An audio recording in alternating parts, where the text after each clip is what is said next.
મિત્રો, શું મૃત્યુ પછી આત્મા ફરીથી પોતાના ઘરે પાછી ફરે છે? આ પ્રશ્ન જેટલો સરળ લાગે છે તેનો જવાબ એટલો જ રહસ્યમય અને ઊંડાણથી ભરેલો છે. ગરુડ પુરાણ એક એવો દિવ્ય ગ્રંથ છે જે મૃત્યુ પછી આત્માની અદૃશ્ય યાત્રાનું રહસ્ય ખોલે છે. આ ગ્રંથ અનુસાર આત્મા મૃત્યુ પછી ક્યાં જાય છે? શું તે પોતાના પ્રિયજનોને જુએ છે? આ બધું આત્માના સંસ્કાર, ઈચ્છાઓ અને મૃત્યુના સમયની સ્થિતિ પર આધાર રાખે છે. આ કથામાં તમે જાણશો કે મૃત્યુની ક્ષણે આત્મા સાથે કેવી રહસ્યમય ઘટનાઓ બને છે, શરીર મૃત્યુને કેવી રીતે સ્વીકારે છે અને કયા સૂક્ષ્મ સંકેતો દેખાય છે. આત્મા શરીરમાંથી ક્યારે નીકળે છે અને શા માટે તેને ખબર નથી પડતી કે તે હવે શરીરથી અલગ થઈ ગયો છે? પરિવારનું વિલાપ, શોક અને વિયોગની પીડા આત્માના મન પર કેવી અસર કરે છે? આ બધું જાણવું માત્ર જ્ઞાન નથી, પરંતુ આત્મચેતના છે. તો મિત્રો, આજની વિડીયોમાં આગળ વધતા પહેલા તમને વિનંતી છે કે આજની વિડીયોને અંત સુધી જરૂર જુઓ અને વિડીયોને લાઇક, શેર કરી કોમેન્ટ બોક્સમાં જય શ્રી કૃષ્ણ તથા હર હર મહાદેવ જરૂર લખી દેજો. મિત્રો, કહેવાય છે કે ગરુડ પુરાણની કથાને અધૂરી ક્યારેય ન સાંભળવી જોઈએ. તેથી મિત્રો, વિડીયોને સ્કીપ કર્યા વિના અંત સુધી જોતા રહેજો, કારણ કે આજની વિડીયોમાં તમને ખૂબ જ મહત્વપૂર્ણ જાણકારી મળવાની છે.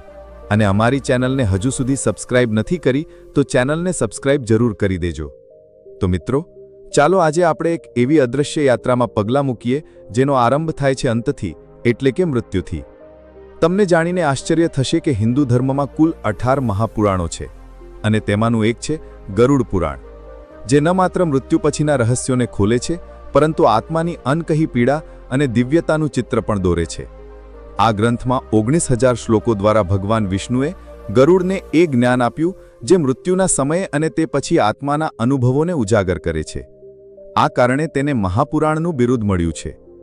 પ્રાચીન માન્યતા અનુસાર ગરુડ પુરાણનું શ્રવણ ન માત્ર મૃત આત્માને મોક્ષ આપે છે, પરંતુ તેના પરિજનોને પણ આધ્યાત્મિક શાંતિ અને બોધની અનુભૂતિ કરાવે છે. આ પુરાણમાં જણાવાયું છે કે મૃત્યુ પહેલા વ્યક્તિને કયા સૂક્ષ્મ સંકેતોનો અહેસાસ થવા લાગે છે, અને જ્યારે મૃત્યુ થાય છે ત્યારે આત્મા શરીરથી ધીમે ધીમે વિયોગની પ્રક્રિયામાંથી પસાર થાય છે. પરંતુ આ વિયોગ એક દરવાજો બંધ થવા જેવો નથી. આ એક ક્રમબદ્ધ અને ગહન અનુભૂતિ છે. મિત્રો, મૃત્યુ એ કોઈ અંત નથી, એક નવી યાત્રાની શરૂઆત છે. પરંતુ આ યાત્રા સીધી નથી હોતી. આ રસ્તો મોહ, પીડા, ભ્રમ અને કર્મોના દર્પણમાંથી પસાર થાય છે.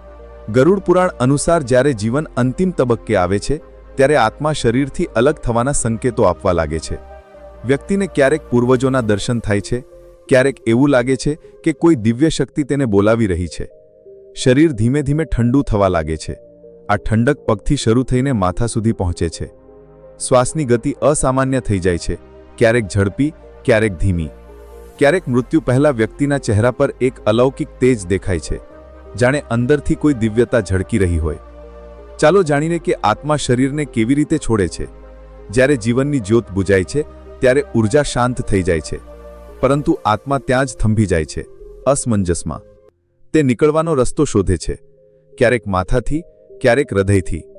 જેમના કર્મો શુભ હોય તેઓ સરળતાથી મુક્ત થઈ જાય છે, પરંતુ પાપીઓ માટે આ ક્ષણ અવર્ણનીય વેદના બની જાય છે. આત્મા નીકળતા જ શરીર શાંત થઈ જાય છે અને થોડી જ ક્ષણોમાં ઠંડક તેની અંતિમ ઓળખ બની જાય છે. પરંતુ આત્માને એ સમજાતું નથી કે હવે તે શરીરથી અલગ છે. તેને લાગે છે, હું જીવું છું, પરંતુ કોઈ મને જોતું નથી. તે પોતાના પ્રિયજનોને જુએ છે, બોલે છે, પરંતુ તેનો અવાજ શાંતિમાં ખોવાઈ જાય છે.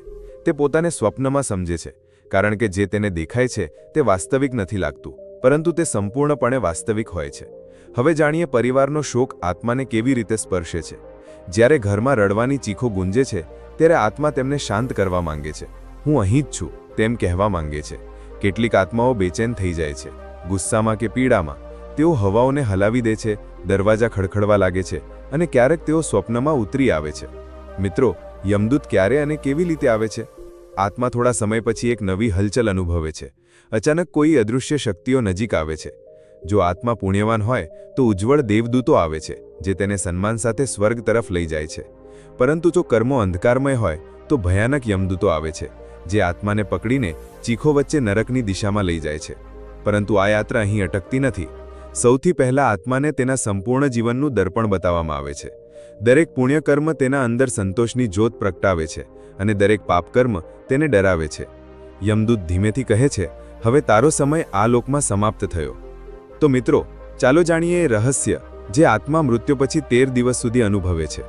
ગરુડ પુરાણ કહે છે કે આત્મા મૃત્યુ પછી પણ 13 દિવસ સુધી આપણી વચ્ચે હોય છે, પરંતુ તે સ્થિતિ સામાન્ય નથી હોતી. તે એક યાત્રા છે.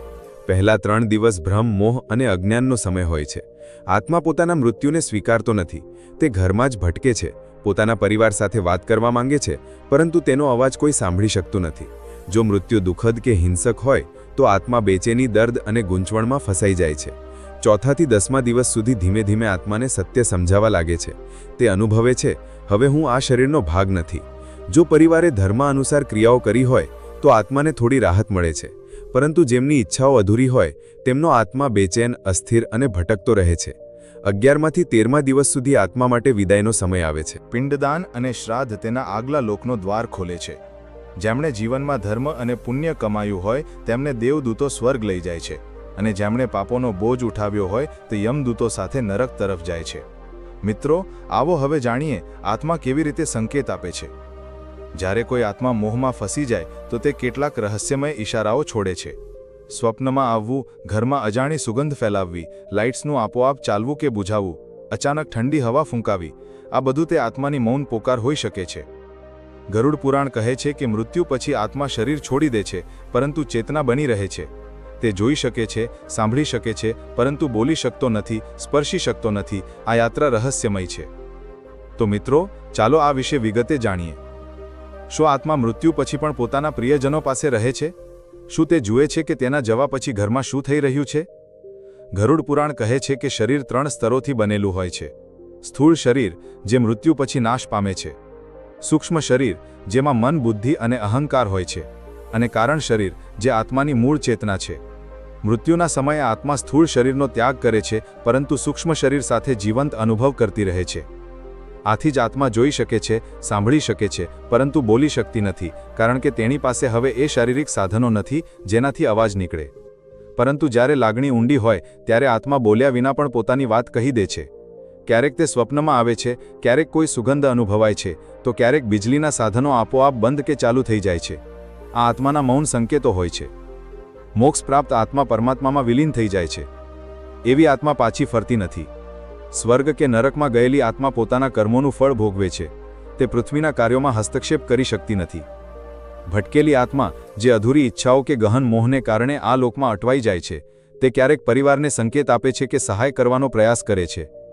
ગરુડ પુરાણ કહે છે કે પૂર્વજોની આત્માઓ પિતૃલોકમાં વાસ કરે છે. જ્યારે વંશજો શ્રાદ્ધ અને તર્પણ કરે છે ત્યારે આ આત્માઓ આશીર્વાદ આપે છે. મિત્રો, જો ઘર પર સંકટ આવવાનું હોય તો પિતૃઓની આત્માઓ ઘણીવાર આપણને સંકેત આપે છે, ક્યારેક સ્વપ્નમાં, ક્યારેક મનની ઊંડાઈમાં. જો કોઈ દિવંગત આત્મા વારંવાર સ્વપ્નમાં આવે તો સમજો કે તે કંઈક કહેવા માગે છે. ગરુડ પુરાણ કહે છે કે આવા સ્વપ્નો સંદેશ હોય છે, સંયોગ નહીં. ઘણા લોકો જણાવે છે કે અચાનક કોઈ અનહોનીથી બચી ગયા કે તેમને લાગ્યું કે કોઈ અદૃશ્ય શક્તિ તેમની સાથે હતી. આ શક્તિ ઘણીવાર આપણા પૂર્વજોની આત્મા હોય છે, જે આપણને સંકટથી બચાવે છે. જ્યારે પરિવારમાં શ્રાદ્ધ, પિંડદાન કે ધાર્મિક પાઠ થાય છે ત્યારે આત્માઓ પ્રસન્ન થાય છે અને ઘરમાં સકારાત્મક ઊર્જા ફેલાય છે. આ ઊર્જા પરિવારને શાંતિ અને સુરક્ષા આપે છે. આત્માઓ સ્વપ્ન, વિચાર કે આભાસના રૂપમાં આપણા નિર્ણયોને પ્રભાવિત કરી શકે છે. આ એક સૂક્ષ્મ સંવાદ હોય છે, જેમાં પ્રેમ, ચેતવણી અને આશીર્વાદ છુપાયેલા હોય છે. મિત્રો, આવો હવે જાણીએ આત્માઓને પ્રસન્ન કેવી રીતે કરવા. દર વર્ષે શ્રાદ્ધ અને પિંડદાન કરો. ગરુડ પુરાણ, પિતૃસ્તોત્ર, મહામૃત્યુંજય મંત્રનો પાઠ કરો. જરૂરિયાતમંદોને ભોજન અને દાન આપો. આથી પિતૃ આત્માઓ પ્રસન્ન થાય છે અને પરિવારની રક્ષા કરે છે. પરંતુ ધ્યાન રાખો, જે આત્માઓ અધૂરી ઈચ્છાઓમાં ફસાયેલી હોય તે ભટકી શકે છે. એવી આત્માઓ ક્યારેક મદદગાર, ક્યારેક અડચણરૂપ બની જાય છે. તેમને શાંતિ આપવા માટે વિશેષ પૂજા, દાન અને મંત્ર જાપ જરૂરી છે. મિત્રો, શું ક્યારે એવું લાગ્યું કે જ્યારે બધી આશાઓ ડગમગવા લાગે ત્યારે કોઈ અજાણી શક્તિ તમારા માથા પર અદૃશ્ય હાથ મૂકી દે? તે શક્તિ કોણ છે? ક્યારેક પૂર્વજોની આત્મા, ક્યારેક ઈશ્વરનો સંકેત, તો ક્યારેક તમારા પુણ્ય કર્મોનો સાયો. જો તમે ક્યારે એવી અનુભૂતિ કરી હોય તો કોમેન્ટમાં જરૂર લખો, મેં એ દિવ્યતાનો અનુભવ કર્યો છે. આજની આ રહસ્યમય યાત્રા અહીં સમાપ્ત થાય છે. જો આ વિડીયોએ તમારા આત્માને સ્પર્શ કર્યો હોય તો વિડીયોને લાઈક કરો, શેર કરો.